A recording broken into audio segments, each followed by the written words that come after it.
Right, this is where it's going to get really twitchy now on 3S. Lovely little drifter though, once you get the hang of it, which... Oh, hello.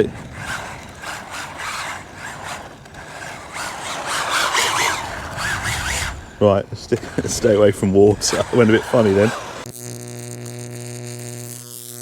What's up guys, welcome to the channel. In today's video we are talking about this little thing. It is the SG1603, this one, maybe 1604. They do two different types. This is my favourite. I've converted this to brushless already. I'm going to show you how I've done it. I'm going to talk a little bit about some bits and pieces on this truck. So a little bit more info compared to the last video. Now I've been able to have a proper look at it. Going to take it out, speed run it on 2S. Then we're going to speed run it on 3S. Then I'm going to show you it drifting around and just have a general play about. Let's get in closer and let's have a look. So there's this one which looks a little bit like the Hoonicorn, the Mustang. And then you got this one. There's links of both of these in the description. Very nice trucks, and even in stock form, little 380 motor, 7.4 volt lithium ion battery.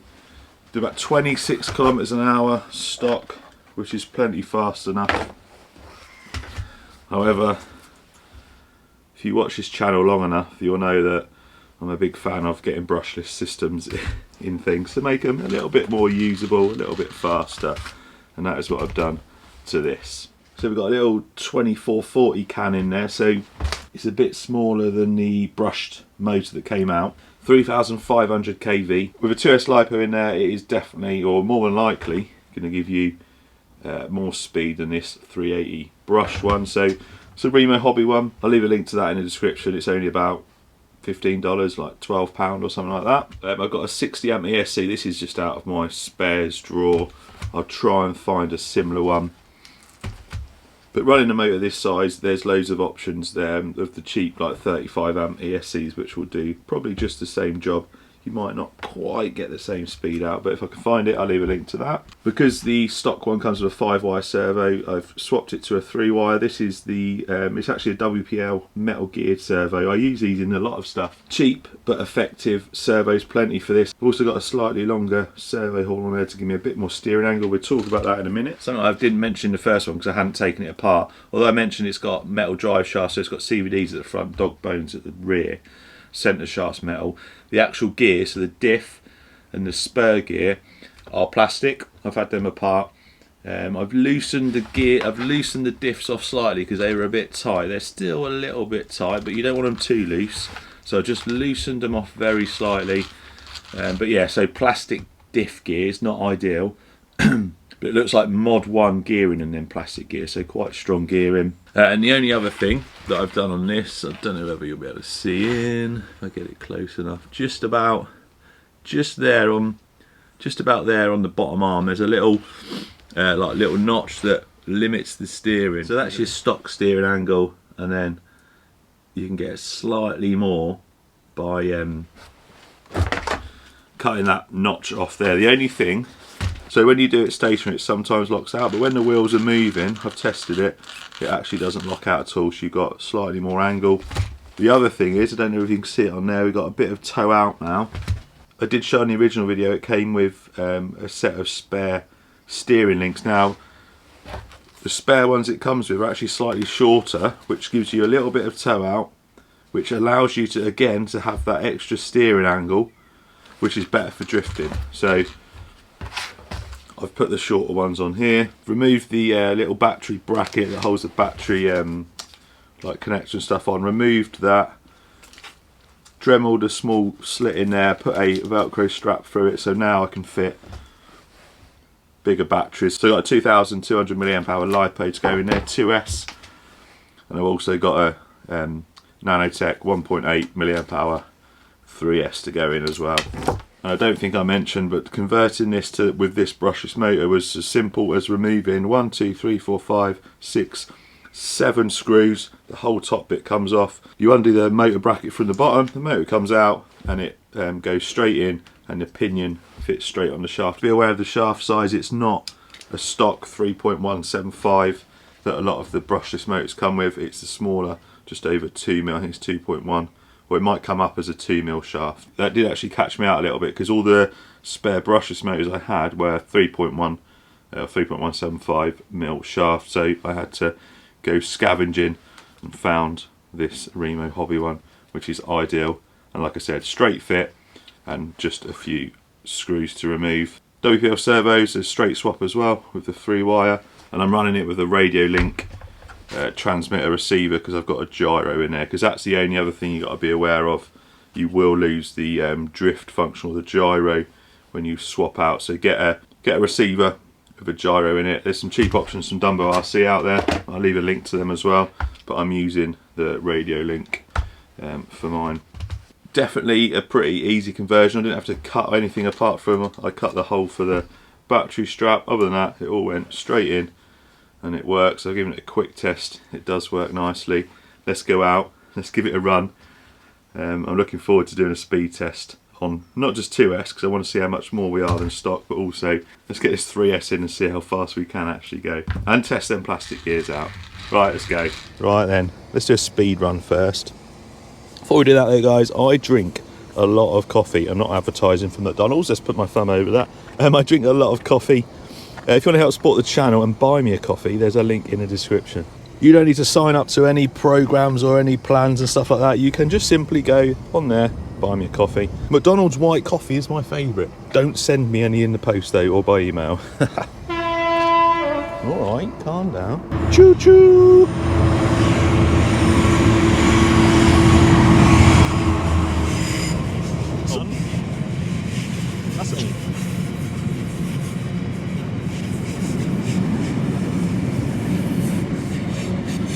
Okay, who counted the amount of carriages on that? I certainly didn't. Right, speed run. Let's just make sure we are driving straight. Not sure we're going to be doing any 3S runs. It's pretty hard on 2S. I think it's because of the geometry where I've got it set for a bit of drifting. But anyway, let's try it. That's better. Oh, we might be able to run 3S actually. It's just twitchy at the start up.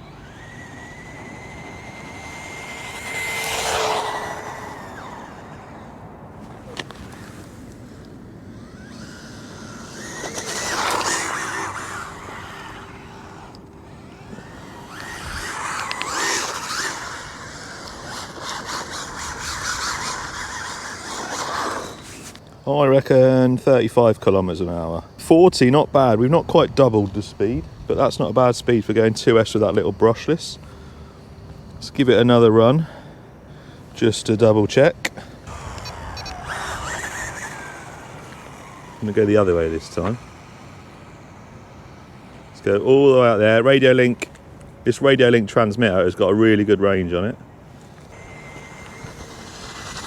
Whoa! It's really wet today. I reckon we'll be able to get a 3S in though.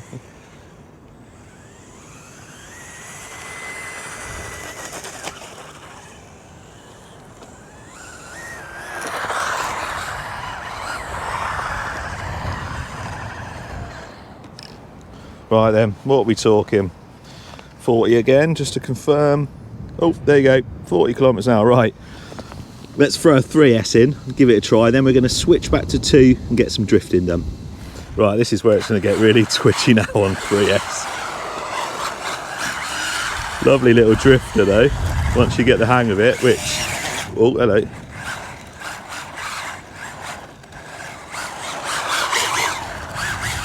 Right, let's stay away from water. It went a bit funny then.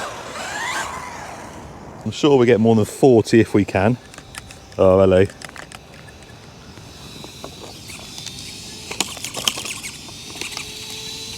Oh, we're not working. Guys, we've killed the receiver.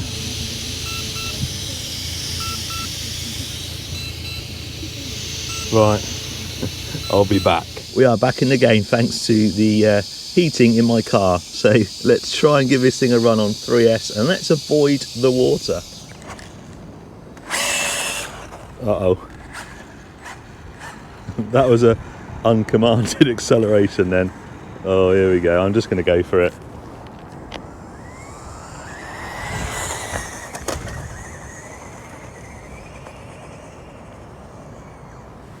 I think I got full throttle.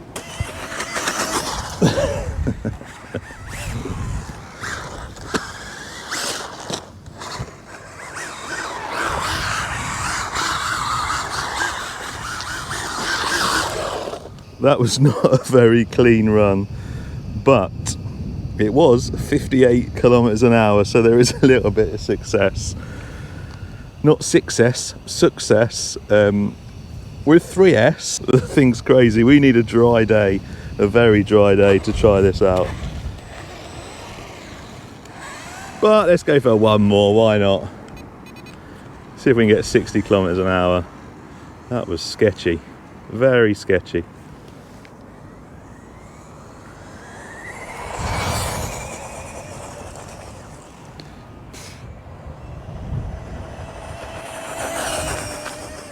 That was better. Oh, just curb. Slap the curb. That was good. That was a good run. Come back here. Nice and smooth-ish. Did we get more than 58? Yeah, 60 kilometers an hour. I'm going to leave it there. This is getting sketchy. I'm going to put a 2S in, try and get some shots of it drifting. It's a little bit slippery though, but we're going to give it a go. So the question is, can we drift it? Now, bearing in mind, guys, I'm now driving one-handed, as you can see.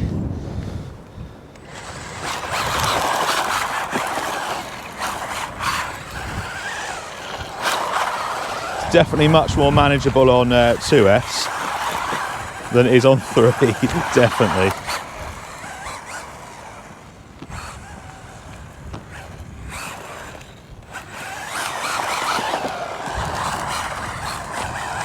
I still think it's a bit slippery in this conditions though. To get any real sort of control, you need to just feather the throttle really lightly and still spinning out of it.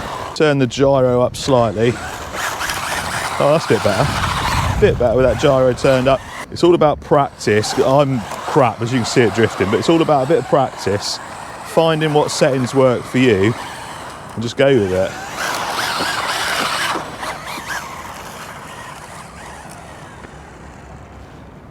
I mean, there's people out there that can drift, crazy drifting without a gyro, but not me. This thing's nice though, much better on brushless, much better.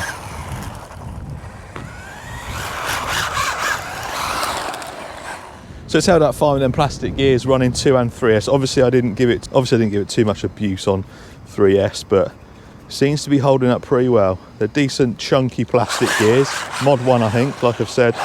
So far so good, and I will keep you updated. There'll be more videos of this to come. Not sure what else we're going to do. Maybe put some custom links on it so we can adjust the geometry a bit more, so it drifts better. I'm going to keep practicing my drifting. Next time hopefully I'll show you it with a bit of control rather than trying to do this one-handed. Anyway guys, cheers for watching. I'll see you next time.